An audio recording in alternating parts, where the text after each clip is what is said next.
की आमद है। सिर्फ आज पेट्रोल की कीमत तारीख की 73 साल की बुलंद तरीन सतह पे 118 रुपए फी लीटर। अब मुझे ये बताओ कि जो लोग अपने मोटरसाइकिल्स में, अपनी गाड़ियों में, अपनी सवारी में पेट्रोल डलवाए या अपने बच्चों के लिए रोटी ले, बच्चों के लिए रोटी ले तो दवाई के लिए पैसे नहीं बचते, दवाई ले तो बच्चों की फीसों के लिए पैसे नहीं बचते। और देखो अब ईद की आमद है, आटा भी महंगा, बिजली भी महंगी, गैस भी महंगी, तेल भी महंगा, पेट्रोल भी महंगा, चीनी भी महंगी। बिस्मिल्लाहिर्रहमानिर्रहीम। नाज़रीन, उसी बेफरे जी के मैं चौधरी लियाकत अली एक बार फिर नवी स्टोरी नाल हाज़र हाँ। जनाब यह क्लिप तुसीं देखिया मेरी स्क्रीन के उत्ते, ये कैसा लग्या, ये थोड़ी जी असीं इहदी तफसील दसने, तुहानूं भी पता ही है सारा। नाज़रीन, ये इमरान खान ते तनकीद करती रही है कि यह चीज़ां इतनियां सस्तियां ने, इतनियां महंगियां करतियां ने, पेट्रोल महंगा हो गया जी, बिजली महंगी करती है, गैस महंगा करता है, तो हुण ये 280 रुपये बिजली जा रही है, तो ये जितनी भी ओवर एक्टिंग कर रही है, कोई कई किस्म के यानी बेहुदा किस्म के पटवारी अजकल बड़ी लिखाई शिकाई कर रहे हैं, जिस तरह उन्होंने घर माँ भैन है कोई नहीं।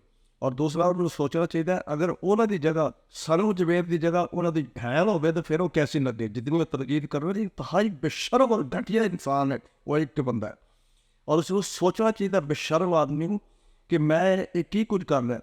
और बेशर्म ने यह नहीं सोचा कि भी वो उस टाइम कितनी महंगाई से और वो कितनी ये चूड़े तो भी पटवारी ने। और दूसरी चीज़ है ये एक पटवारी है बाकी भी।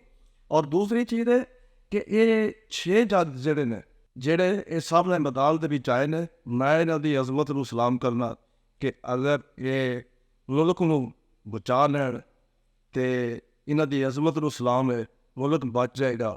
तो ये वेखो मैं तुहानूं दावे नाल गल करना कि ये अगर इस रियासत नूं बचा दिंदे ने तो इंशाअल्लाह ताला पूरे 25 करोड़ आवाम जिहड़ी इन्हां वास्ते दुआ करेगी कि अल्लाह ताला इन्हां दे मकान जन्नत विच बना रहा, सोने की कढ़ाई नाल इन्हां दे मकान बनने जन्नत दे विच। इंशाअल्लाह तुसीं वेखदे रहना कि अगर ये अपना मुल्क नूं बचा गए तो इंशाअल्लाह ताला इन्हां जज्जां नूं सारी जिंदगी आवाम याद रखेगी और इन्हां नूं सलूट करेगी। ये जितने भी ओवर एक्टिंग कर रहे हैं इन्हां नूं शर्म आनी चाहिए है।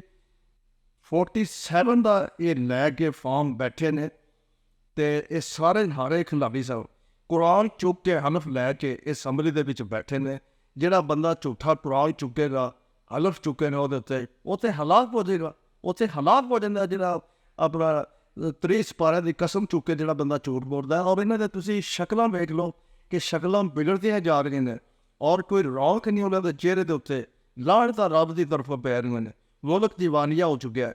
जरदारी साहब नूं वेख लो, उन्होंने बेटी के मुकाबले जितने बंदे खड़े सन सारे के कागज मुस्तरद हो गए। तो जनाब जरदारी साहब की बेटी जी पहले नंबर पर आ गई।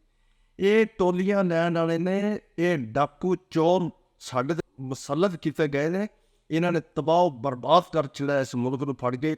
अल्लाह ताला इन्हों तैश नैश कर दे, इन्हों जमीन तोस कर दे। या अल्लाह इन्होंने मुल्क का बेड़ा गर्क कर छड़ा। ये डाकू चोरों को साडी जिहड़ा बंदा निजात दिलाएगा, दिलावा नहीं सिर्फ अल्लाह की निजात है, लेकिन जिहड़ा जरिया बनेगा वह खानदान वह पुश्ता सब इंशाअल्लाह जन्नत फरदौस उन्होंने अल्लाह ताला हर मुकाम अता फरमाएगा। लेकिन बंदे दुआवां कर रहे कि किस टाइम साढ़े ना चोरां डाकुआं को जान छुड़नी है, इन्होंने फिरौलों को सानू लैके न सिरों पैरों इन्होंने बेड़ा गर्क करके रख छड़ा। इंशाअल्लाह रोशनी होने वाली है, दिन चढ़न वाला है। और दिन दूर नहीं है कि जिस दिन इंशाअल्लाह इन्हें सारे मुनाफिकां नूं कैफरे किरदार तक पहुँचाया जाएगा, तां ये मुल्क बचेगा। इस तरह ये मुल्क नहीं बचता। क्योंकि देखो ना हुण जनाब तुसीं सारे देख रहे हो, सोशल मीडिया पर भी देख रहे हो, 3 करोड़ रुपए के टायर गड्डियां दे पै रहे हैं। 3 अरब रुपए का जहाज जिहड़ा जर्मन का आ मंगवा रहे हैं मरियम वास्ते जी। उत्थों उन्हें बैठ के जाती उमरा जाना, जाती उमरा तो वजीर आला तक जाना कि जी आवाम को विशकार तकलीफ होएगी।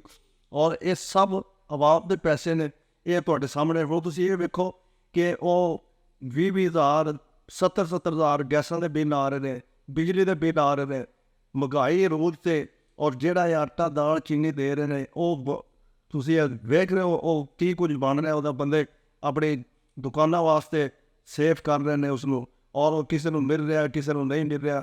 ਇਹਨਾਂ ਚੀਜ਼ਾਂ ਨਾਲ ਤੇ ਨਹੀਂ ਨਾ ਇਹ ਚੀਜ਼ਾਂ ਮੁੱਕਦੀਆਂ ਹੈ ਨਾ। ਇਹ ਇਹਨਾਂ ਨੂੰ ਸਸਤਾ ਚੀਜ਼ ਕਰਨੀ ਚਾਹੀਦੀ ਸੀ। ਗੈਸ ਸਸਤਾ ਕਰੋ, ਬਿਜਲੀ ਸਸਤਾ ਕਰੋ, ਪੈਟਰੋਲ ਨੂੰ ਸਸਤਾ ਕਰੋ। ਪੈਟਰੋਲ ਮਜ਼ੀਦ ਵਧਾਣੇ ਦਾ ਕਹਿ ਰਹੇ ਨੇ, ਮਜ਼ੀਦ ਵਧਾਉਣਾ। ਇਸ ਤਰ੍ਹਾਂ ਮਹਿੰਗਾਈ ਖਤਮ ਨਹੀਂ ਹੋਏਗੀ, ਮੁਲਕ ਦਾ ਬੇੜਾ ਗਰਕ ਹੋਏਗਾ। ਇਹ ਆਟੇ ਚੀਨੀਆਂ ਨਾਲ ਖੈਰਾਤੀ ਨਾ ਬਣਾਓ ਆਮ ਨੂੰ। ਇਹ ਜਦੋਂ ਖੈਰਾਤ ਦਿੰਦੇ ਨੇ ਪਟਵਾਰੀ ਡੁੱਬ ਕੇ ਨਹੀਂ ਮਰ ਜਾਂਦੇ, ਉਹਨਾਂ ਨੂੰ ਗਰਕ ਨਹੀਂ ਆਉਂਦੇ। ਉਹਨਾਂ ਤੇ 100 ਨਾੜ ਪਟਵਾਰੀਆਂ ਦੇ ਉੱਤੇ 100 ਨਾੜ ਦੁਰਾਂ ਉੱਤੇ ਜਿਹੜੇ ਤਸ਼ਰੀਹ ਕਰਦੇ ਨੇ, ਜਿਹੜੇ ਲਿਖਦੇ ਨੇ ਫਲਾਣਾ ਤੇ ਫਿਤਨਾ ਤੇ ਕੰਮਕਾਰਾ, ਲੱਖ ਦੀ ਲਾਹਰ ਫੁੱਲਾਂ ਦੇ ਪਟਵਾਰੀਆਂ ਦੇ। ਅੱਜ ਵਾਸਤੇ ਇਤਨੇ ਬੜਾ ਲਿਆ ਕੇ 14 ਪੰਜਾਬ ਦੇ ਕਰਨਾ।